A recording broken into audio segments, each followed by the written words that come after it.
고린도후서 3장 6절에서 11절까지 우리 한 절씩 함께 교독하시도록 하겠습니다.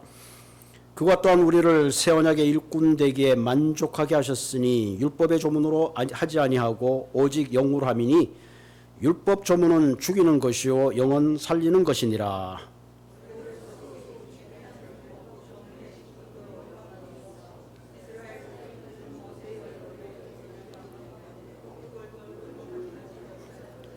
하물며 영의 직분은 더욱 영광이 있지 아니하겠느냐.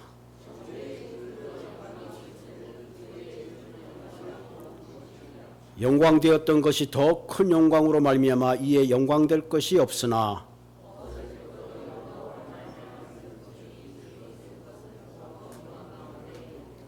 아멘. 오늘은 영광된 변화라는 제목으로 여러분들과 함께 이 말씀을 통해서 나누고자 합니다. 우리가 인생을 살아오면서 찾아오는 변화는 피할 길이 없습니다. 무엇보다 우리는 신체적인 변화를 맞게 되죠. 어릴 때는 4발로 걷다가 장성하면 2발로 걷다가 이제는 5년이 되면 지팡이를 짚으면 3발로 걷게 된다고 흔히들 그렇게 말하죠. 어쩔 수 없이 세월과 함께 점점 늙어가는 그런 변화를 체험하게 됩니다. 우리는 살면서 신체적인 변화뿐만 아니라 빠르게 변화하는 환경의 변화도 경험하게 되죠. 요즘은 글이 잘 안 써져요. 이게 타이핑을 하다 보니까 글을 쓰려고 그러면 옛날에는 글씨 잘 쓰는 것도 하나였던 듯 이렇게 좋았는데 요즘은 글씨를 못 쓰는 시대가 되어버렸어요. 요즘 아마 편지 쓰는 분들은 안 계실 거예요. 옛날만 해도 뭐 미국에서 한국 편지 왔다 갔다 하면 시간이 막 걸리고 그랬는데 요즘은 뭐 전부 다 카톡 그러면 카톡으로 다 모든 것이 해결되죠. 영상도 보내고 좋은 글도 보내고 그럽니다. 한마디로 요즘은 핸드폰 하나면 모든 게 다 해결됩니다. 그 안에서 영화도 보고 카메라도 찍고 지금 생각해 보면 참 우리가 옛날 같으면 상상을 못했죠. 옛날에는 뭐 공중전화 바깥에 나가서 막 돌리고 다이얼 삑삑거리다가 그거 끝난 다음에 이제 전화기가 이제 무선 전화기가 집에서 나와가지고 옛날에 라인이 있어가지고 전화 오면 야 전화 받아 그러면 막 튀어들어와서 전화 받고 그러다가 무선 전화기 오니까 그냥 전화기 던져주다가 요즘은 딱 들고 다니잖아요. 들고 다니면서 전화 하나 그로 이제 다 심지어는 뭐 와이프가 어딘지 남편이 어딘지 위치 추적까지 해놓으면은 딱 보면 지금 마켓에 있구나 지금 오고 있구나 한순간에 다 보는 그런 시대에 살고 있습니다. 얼마나 시대가 빨리 변화되는지 몰라요. 옛날에는 부모님을 모시고 사는 게 효도였는데 요즘은 오히려 따로 떨어져서 용돈 드리시고 편하게 살도록 돌봐주는 게 효도라고 합니다. 그만큼 효도에 대한 가치관, 우리의 삶의 모든 가치관들이 변화되고 있습니다. 기업도 마찬가지죠. 빠르게 변하는 아날로그에서 디지털 변화를 따라잡지 못하면 아무리 훌륭했던 기업도 결국은 문을 닫고 마는 그런 시대에 살아가고 있습니다. 우리가 잘 아는 그 코닥은 사실 일본 회사가 아니라 미국 회사죠. 1960년대 70년대만 해도 이 구글이나 애플처럼 굉장히 핫했던 컴퍼니입니다. 그런데 사실은 이 디지털 카메라도 선점했어요.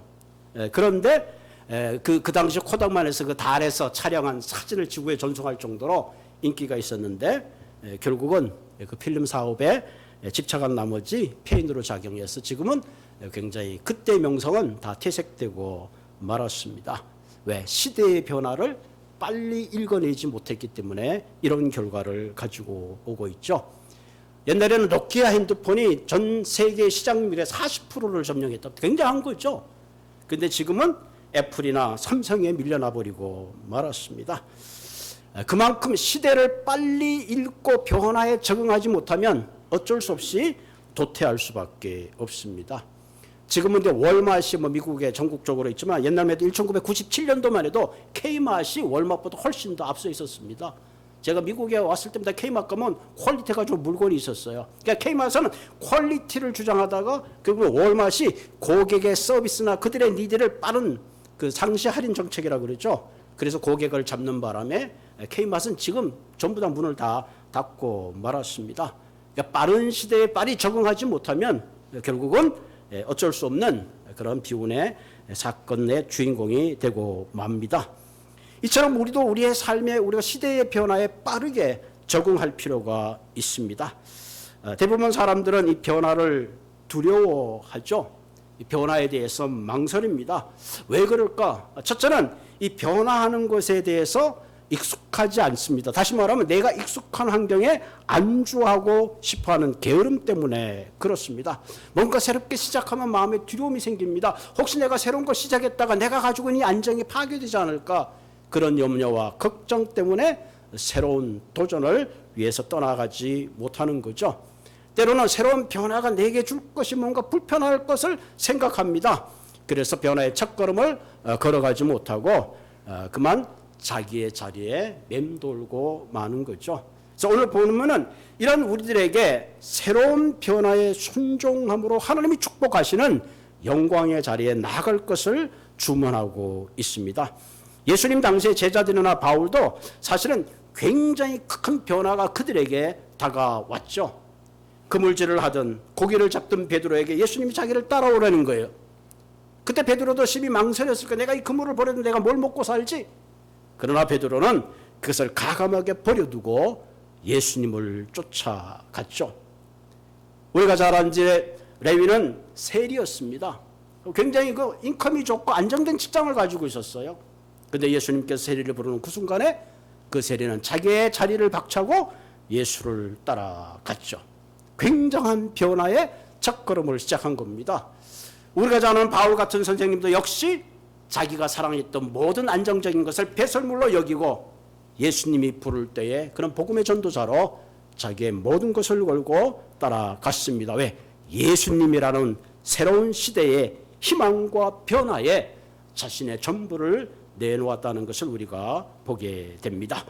우리가 예수를 믿는다는 것, 그리고 예수의 사람이 된다는 것, 예수님의 제자가 된다는 것, 한마디로 끊임없이 우리의 삶이 예수의 사람으로 변화되어 간다는 것을 뜻하고 있습니다.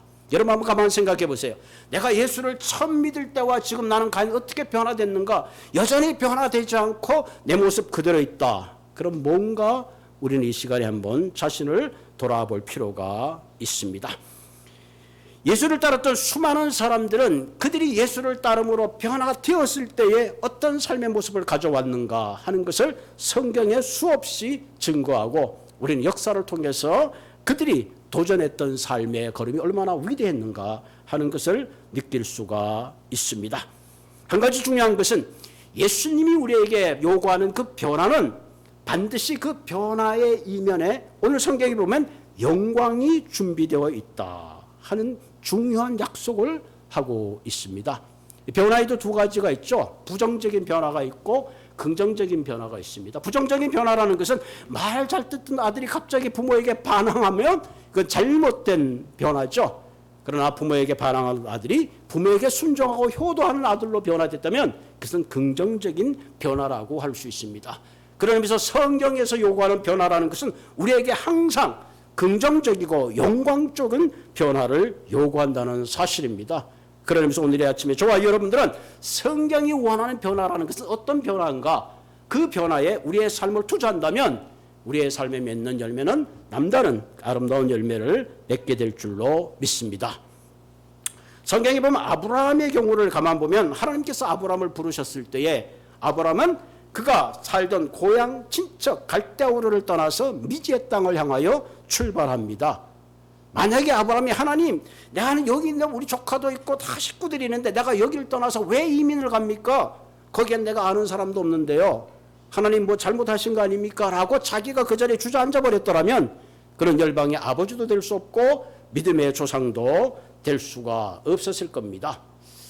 모세는 죽을 운명에 태어났지만 바로의 왕자로서 부귀 영화를 누리는 그야말로 가장 좋은 그런 타이밍에 있었습니다. 그때 하나님께서 그를 부를 때에 모세는 그곳을 떠나서 광야의 척박한 길로 갔지만 그는 하나님의 위대한 구원 사역에 쓰임받는 하나님의 사람이 되었음을 우리가 보게 됩니다. 만약에 예수님의 제자들이 여전히 예루살렘에 머물러 있었다면 유대와 사마리아 땅끝까지 복음을 전하는 것은 요한한 일이 되고 말았다는 사실입니다.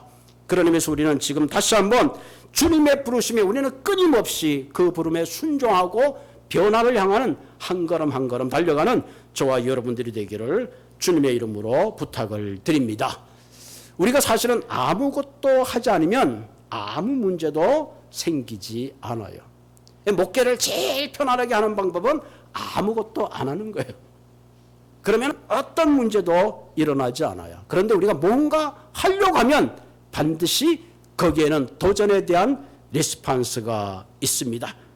그런 의미에서 우리는 현실에 묶여서 안주하기보다는 하나님의 부르시는 부르심에 순종함으로 그런 변화에 놀라운 축복이 있는 그런 삶을 사시는 모든 분들이 되시기를 주님의 이름으로 부탁을 드립니다.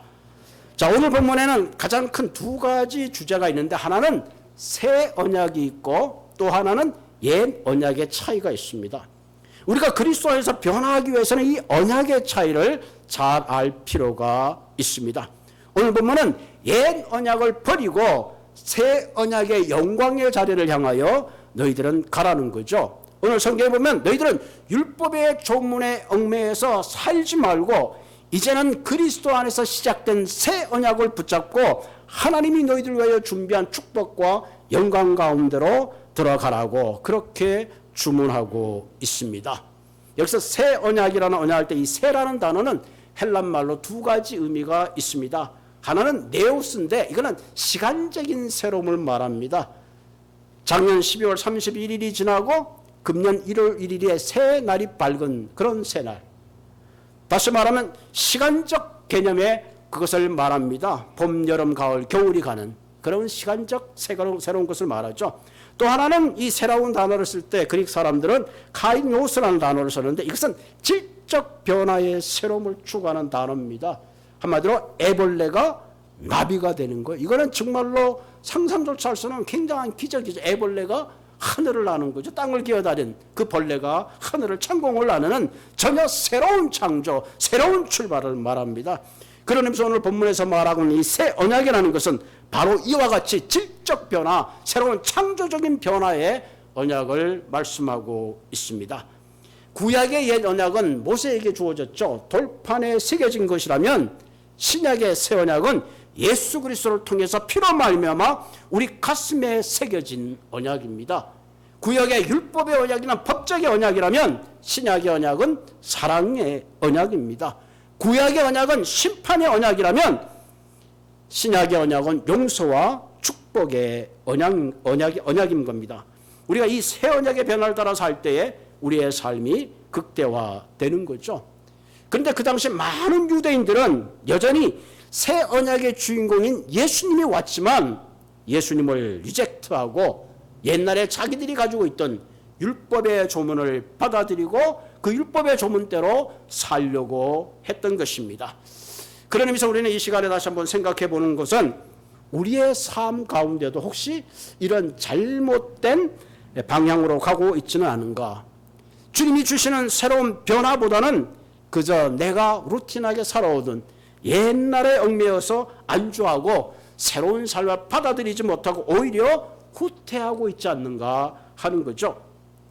옛 것을 그대로 두고 새로운 것을 우리는 받아들일 수가 없습니다. 만약에 헌집이 있다면 거기다 새 집을 짓기 원하면 반드시 헌집을 헐어야지 거기에 새 집을 지을 수가 있습니다. 그래서 오늘 아침 저와 여러분들은 옛 율법의 조문을 벗어나서 새로운 언약의 주인 되신 예수님을 따라서 매일매일 변화의 발걸음을 옮겨놓는 용기 있는 그런 분들이 되시기를 바랍니다. 자, 그러기 위해서 우리가 어떻게 해야 할까요? 우리가 어떻게 할 때에 변화에 순응함으로써 하나님께서 저와 여러분들에게 준비하신 영광된 삶을 향하여 갈 수 있겠느냐 하는 겁니다. 그러기 위해서 우리에게 가장 필요한 것이 한 세 가지가 있는데 그중에 중요한 것을 함께 나누도록 하겠습니다. 자, 우리가 변화를 따라가기 위해서 준비한 것 중에 가장 필요한 것이 뭐냐면 마음의 준비가 필요하다. 우리가 새 언약을 따라 살기 위해서는 새 언약을 담을 마음의 준비가 필요합니다. 마음이 준비되어 있지 않으면 우리는 어떤 변화도 받아들일 수가 없습니다. 오늘 본문 6절을 볼까요? 자, 오늘 본문 6절에 보면 그가 또한 우리를 새 언약의 일꾼 되게 만족하게 하셨으니 율법의 조문으로 아니하고 오직 영으로 함이니 율법의 조문은 죽이는 것이요 영은 살리는 것이라. 한마디로 옛 언약은 율법의 조문인데 그것은 우리를 살리는 것이 아니라 결국 우리를 죽이는 것이다. 그러나 그리스도로 말미암은 새 언약은 율법의 조문이 죽이는 거라면 새 언약은 우리를 살리는 것이다. 아멘. 여기 보면 율법의 조문은 죽이는, 영은 살린다. 이 영은 성령을 말합니다. 다시 말하면 우리가 새 언약의 일꾼이 되기 위해서는 우리의 마음이 성령으로 새로워져야 된다. 성령이 우리를 마음을 새롭게 하심으로 옛 율법을 따라 하는 삶이 아닌 새로운 성령을 쫓아 사는 그런 삶으로 만들어 주신다는 사실입니다. 오늘 본문에 보면 율법의 조문은 죽이는 것이라. 무엇을 죽이는 것? 첫째, 구원의 희망을 죽입니다.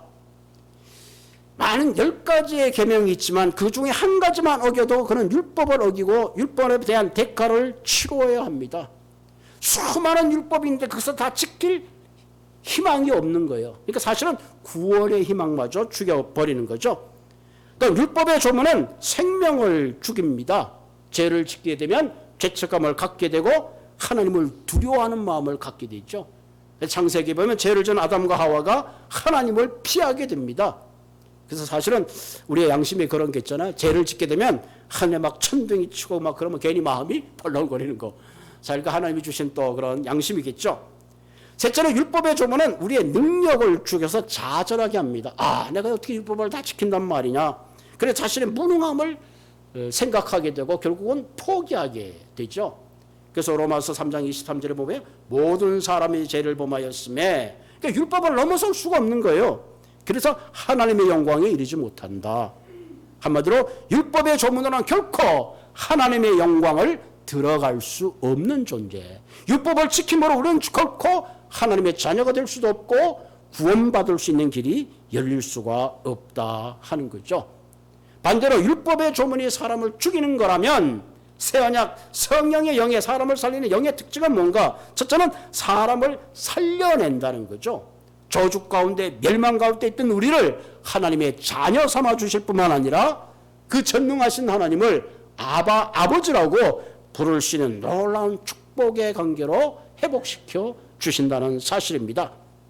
새 언약은 두 번째로 우리의 속사람을 새롭게 합니다. 속사람을 새롭게 한다는 말은 우리의 삶의 가치관을 변화시킵니다. 이전에 줬던 것 이제는 값없이 되는 거예요. 이전에 내가 이것이 프라이어리티였는데 예수를 믿고 난 후에 그것이 프라이어리티가 아니라 이제 새로운 것이 프라이어리티가 되는 거죠. 내 삶의 순서가 바뀝니다. 만약에 여러분들이 내가 예수를 믿는데도 여전히 내 삶의 우선순위가 그대로 있다면 뭔가 우리는 질문해 봐야 합니다. 세 번째로 새 언약은 우리에게 능력을 제공해 주십니다. 새 언약은 우리에게 사명을 주실 뿐만 아니라 그 사명을 감당할 수 있는 능력을 저와 여러분들에게 주신다는 사실입니다. 한마디로 옛 언약은 우리를 죽이지만 새 언약은 우리를 살리는 영입니다. 그러므로 저와 여러분들이 주님께서 살리시는 새 영, 성령으로 가득하게 되면 나도 살고 내 주변도 살고 우리의 모든 공동체가 살아날 수 있습니다. 반대로 사람을 죽이는 율법의 조문으로 가득 차게 되면 다른 사람을 정죄하게 되죠. 판단하게 되고 상처 주게 되는 겁니다. 그러므로 우리 자신의 내면을 율법의 조문이 아닌 성령의 영으로 채우시는 귀한 삶이 되기를 바랍니다. 우리의 마음속에 다른 사람을 사랑하고 용서하고 축복하고 살려내고자 하는 마음이 없으면 절대로 우리는 변화를 이루어낼 수 없습니다. 내 안에 이런 살리는 영으로 충만할 때에 우리는 진정한 차원의 변화를 만들어낼 수가 있습니다. 무엇보다 우리가 진정한 차원의 변화를 위해서는 성령에 준비된 그런 마음이 필요합니다. 내 안에 성령이 가득 차게 되면 우리는 주위를 살리는 그런 삶을 살게 되는 겁니다. 두 번째 우리가 변화를 위해서는 우리의 마음이 준비되었으면 그 준비된 마음으로 이루고자 하는 사명이 분명해야 합니다. 그래서 그 사명을 이룰 수가 있기 때문에 그렇습니다. 자, 오늘 보면 7절에 보면 돌로 써서 새긴 죽게 하는 율법의 조문의 직분도 영광이 있어 이스라엘 자손들은 모세의 얼굴의 영광 때문에 그 얼굴을 주목하지 못하였거든. 이 말은 뭐냐면 돌로 써서 새긴 율법의 조문도 그것도 영광스러운 거죠. 근데 모세가 여러분 출애굽기 34장에 보면 십계명을 받아갖고 내려오는데 얼굴에 광채가 났어요. 그러니까 온 이스라엘 백성들이 그 얼굴을 보지 못한 거예요. 왜? 율법을 가지고 오는데도 그 영광이 대단했다는 거죠. 그런데 8절에 보면 재미있어요. 하물며 그것도 직분인데 율법의 직분 하물며 영의 직분은 더욱 영광이 있지 않겠느냐. 단순히 수건에 가린 정도가 아니라 그거랑은 비교되지 않는다. 옛 언약의 율법의 전문가는 비교되지 않는 영광을 가지고 있다 하는 거죠. 그래서 9절에 보면 정죄의 직분도 영광이 있은즉 의의 직분은 영광이 더욱 넘치리라. 이 직분이란 말은 사역이란 말과 동일합니다. 자, 율법의 사역은 무엇이 옳고 그런 것을 우리에게 말해줍니다. 무엇이 죄고 무엇이 선인 것을 우리로 구분하게 하는 거죠.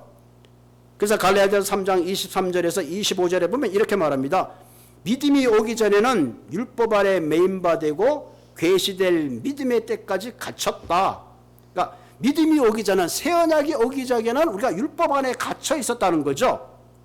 그런데 이와 같이 율법이 우리를 그리스도로 인도하는 초등교사가 되어 그리스도 인도 초등교사가 되어 다른 데는 몽학 선생이 되어 이런 표현을 하고 있습니다. 우리로 하여금 믿음으로 말미암아 의롭게 함을 얻게 하려 함이라. 믿음이 온 후로는 우리가 초등교사 아래 있지 아니하도다. 너희가 다 믿음으로 말미암아 그리스도 예수 안에서 하나님의 아들이 되었다.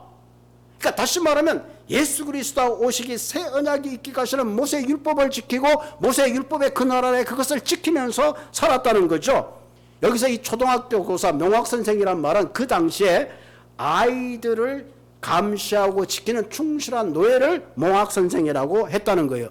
그런데 새 언약이 오고 난 다음에 이제는 그 율법에 충실한 것이 아니라 이제는 그 가운데 돌봄을 보고 있다가 새 언약이 오신 예수 그리스도 안에서 우리는 새로운 의의 직분을 얻게 되었다. 그런 얘기를 지금 하고 있습니다.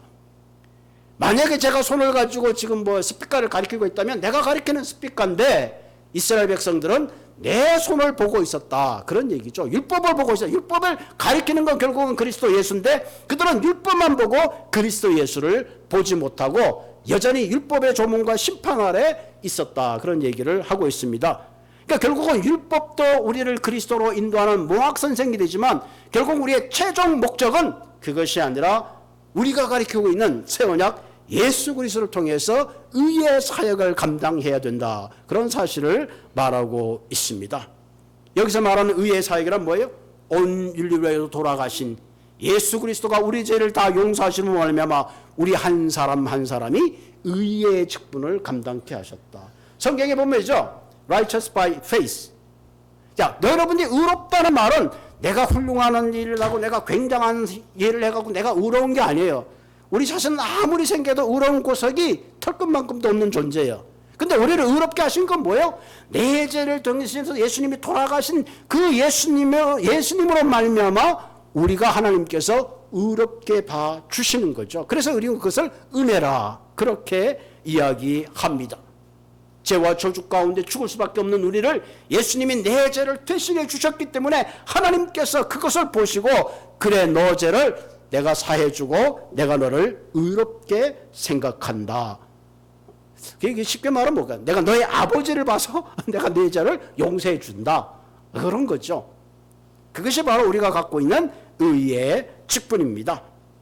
그러면 우리가 마음으로 성령으로 새롭게 된 사람들은 더 이상 초등학문에 머물러 있는 것이 아니라 그리스도께서 나를 구원하신 그 구원의 복음, 새 언약의 영광을 위하여 날마다 그 영광을 나눠줄 수 있는 그 언약을 축복을 누릴 수 있는 그런 세상을 저와 여러분들이 만들어가야 될 책임이 있다는 거죠.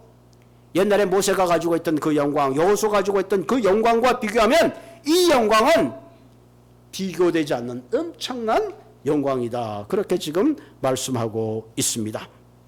그래서 누구든지 이 새 언약의 복음을 듣고 마음의 변화를 받게 되면 우리는 반드시 의의 사역에 동참하게 됩니다. 얼마 전인가 그 한국에 처제가 있는데 처제가 특별히 그 아티즘을 앓고 있는 아이들에 대해서 관심을 좀 많이 갖게 됐어요. 그래서 교회에서 그 아이들을 이렇게 케어하고 그들에게 하면서 이런 얘기예요. 그 아이들에게조차도 이 복음이 들어갈 때에 그들의 삶이 얼마나 변화되었는가 하는 그런 얘기를 하는 것을 제가 봤습니다. 그런 의미에서 우리가 어떤 핸디캡, 어떤 환경, 어떤 처지에 있든지 가장 중요한 것은 누구든지 이 새 언약의 복음이 들어가면 그들의 삶에 새로운 놀라운 변화가 생기고 그들의 삶에 말할 수 없는 하나님의 영광 가운데 들어간다는 거죠. 그런 의미에서 하나님은 오늘도 이 땅의 모든 영혼들이 그리스도 안에서 그들의 영혼이 구원받고 복음을 듣고 사람답게 사는 세상을 만들어가는 그 세상을 위해서 저와 여러분들을 부르시고 오늘도 우리는 이곳에서 예배드리게 되는 줄로 믿습니다. 그러면서 먼저 변화를 위해서는 내 자신의 변화에 대한 마음을 준비하고 두 번째는 변화된 마음을 가지고 이런 의의 사역을 통해서 여러분들이 마음을 드리는 그런 삶이 되기를 바랍니다.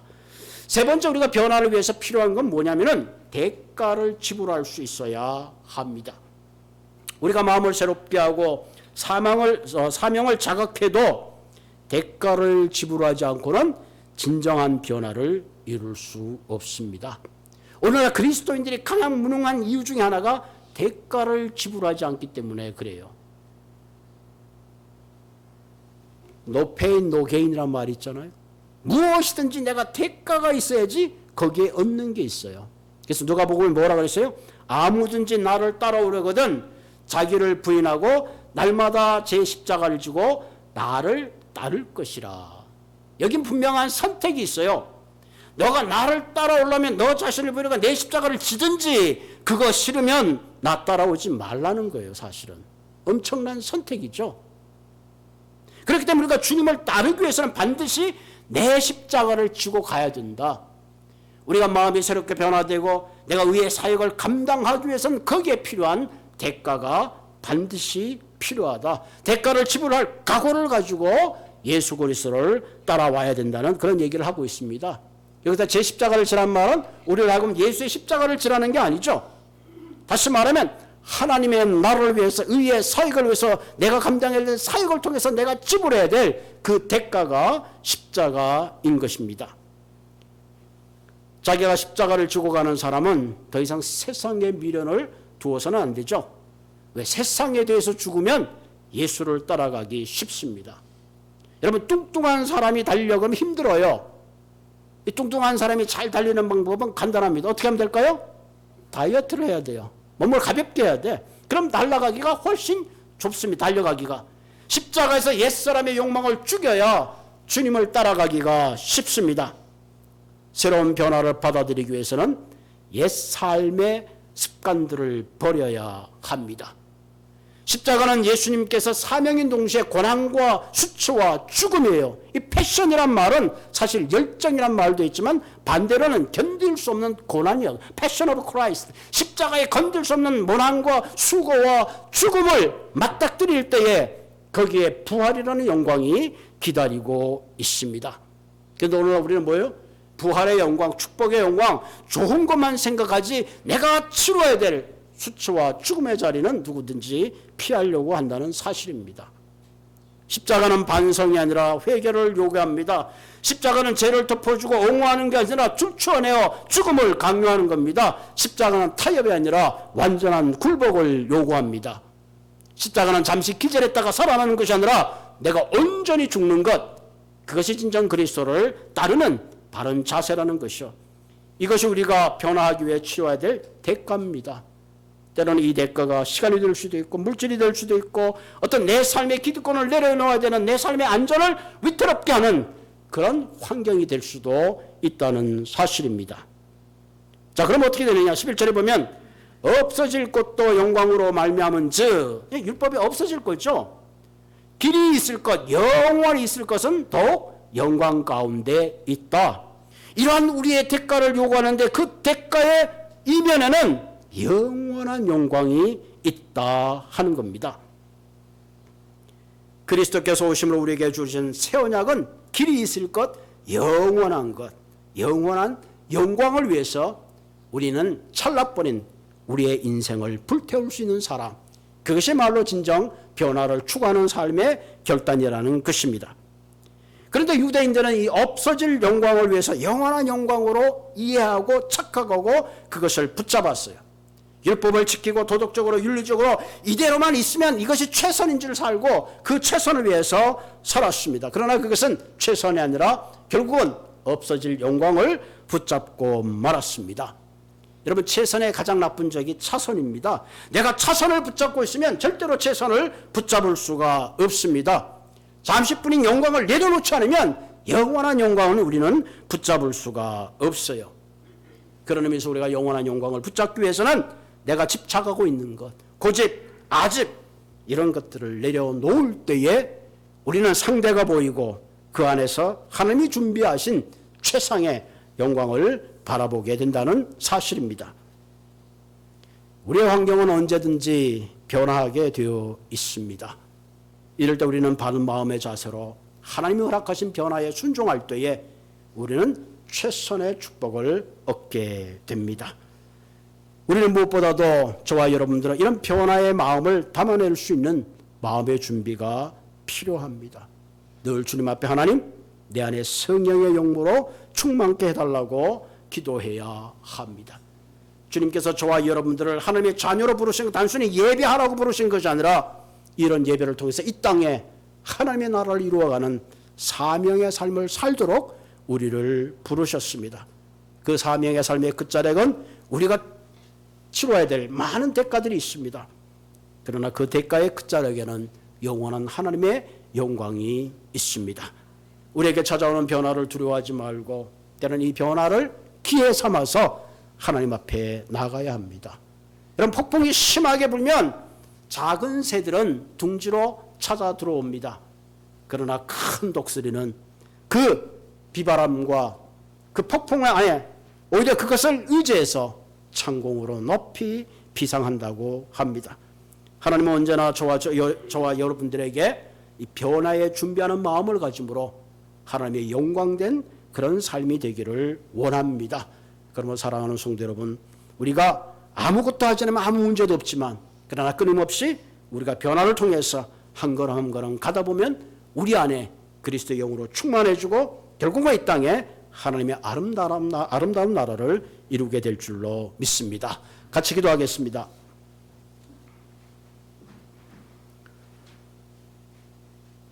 살아계신 하나님, 우리는 참 변화를 싫어합니다. 익숙한 곳에 너무 익숙해져서 뭔가 새로운 것을 하려고 하면 뭔가 마음의 거부 반응이 일어나고 뭔가 뒤로 물러서게 됩니다. 그러나 주님 우리를 변화하도록 부르셨습니다. 주님이 내 이름을 부르는 그 순간에 물과 같은 우리 존재가 삶의 포도주가 되고 우리의 삶의 허물을 향하여 달려던 발걸음이 멈추게 되며 아래 것을 추구하던 우리들이 위의 것을 추구하라고 하십니다. 이런 주님의 요구에 다시 한번 이 시간에 하나님 성령으로 우리의 마음을 다스려 주셔서 옛날의 율법의 조문을 따라서 정죄하며 판단하며 분쟁하며 나눔의 삶을 살던 우리가 이제는 그리스도 안에서 용서하고 화합하며 하나되며 사랑의 삶으로 살아가는 변화된 삶을 살 수 있도록 주님 인도하여 주시옵소서. 때때로 하나님, 내가 털어내고자 하지만 털어내지 못하는 많은 것들이 있습니다. 때하는 분노의 마음이 있고 때로는 내 안에 해결하지 못하는 미움이 쌓여 있으며 때로는 털어내지 못하는 엉졸함이 우리를 붙잡고 있습니다. 이 시간 하나님 다시 한번 나를 불러주시고 나를 사녀 삼으시며 나를 의롭다고 말씀해 주시는 그 하나님의 은혜의 넓은 그곳에 나아가는 저희들 될 수 있도록 주님 인도하여 주시옵소서. 때때로 하나님 주님이 허락하신 큰 은혜를 깨닫지 못하고 내 것만 찾고 이기적인 것 때문에 때는 어떤 대가의 지불의 두려움 때문에 우리가 큰 변화를 경험하지 못했다면 이 시간 다시 한번 주의 성령 안에서 새롭게 결단하고 고백하는 저희들 되게 하여 주시옵소서. 그래서 이 땅에 주님이 원하시고자 하는 진정한 천국이 이루어지는 우리 모두가 되게 하여 주옵소서. 예수님의 이름으로 감사하며 기도드리옵나이다. 아멘.